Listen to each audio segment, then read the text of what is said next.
আউযু বিল্লাহি মিনাশ শাইতানির রাজিম বিসমিল্লাহির রহমানির রহিম ফাদলাম মিনাল্লাহি ওয়া নিয়ামাত।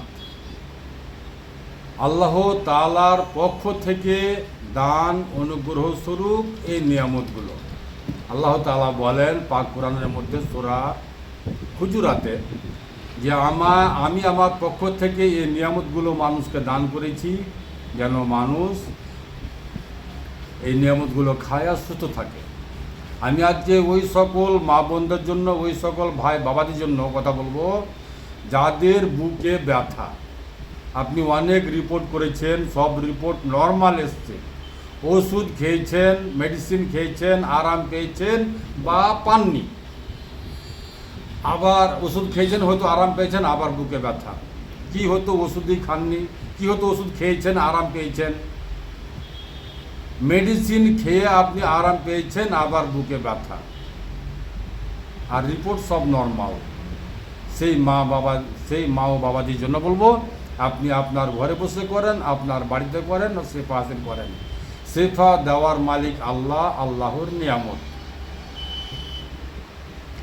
আসেন তার আগে আমি আপনাদেরকে একটি কোরআন শরীফ থেকে পবিত্র সূরা আম্বিয়া আয়াত নাম্বার 83 থেকে একটা আয়াত বলছি।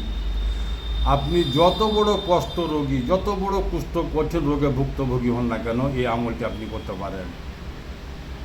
সেটি হচ্ছে সূরা আম্বিয়া আয়াত নাম্বার 83, হযরত আইয়ুব আলাইহিস সালামের দোয়া।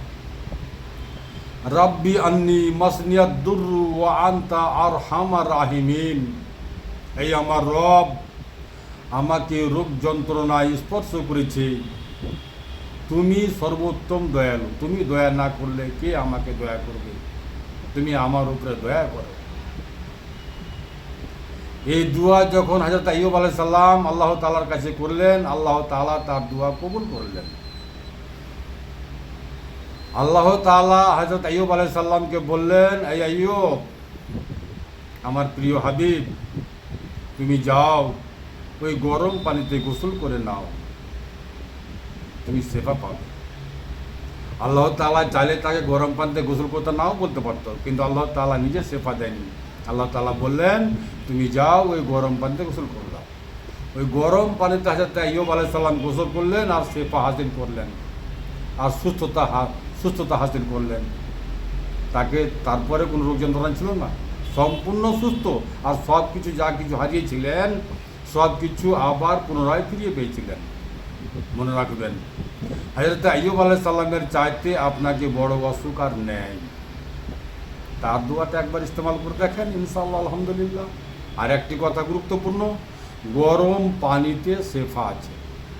এই জন্য যে আল্লাহ তাআলা হযরতে আইয়ুব আলাইহিস সালামকে গরম পানিতে গোসল করতে বলেছিলেন। গরম পানি আমাদের শরীরের জন্য অতি উত্তম। আপনি সম্ভব হলে গরম পানি ইস্তেমাল করবেন। গরম পানি স্বাস্থ্যের জন্য অতি উত্তম, অতি উত্তম, অতি উত্তম। আসছেন এবার আমি আপনাদেরকে বলে দিই বুকের ব্যথা। বুকের ব্যথা আপনি কিভাবে ভালো করবেন, আর আপনি প্রথম দিনে শেফা হাসিল করবেন। 3 থেকে 4 পিস কাঁচা রসুনের দানা, 3 থেকে 4 পিস কাঁচা রসুনের দানা, 1 চামচা এই মধু, ছোট ডাঁশের খুদিয়া ডাঁশের মধু, 1 চামচা মধু এবং 3 থেকে 4 পিস কাঁচা রসুনের দানা।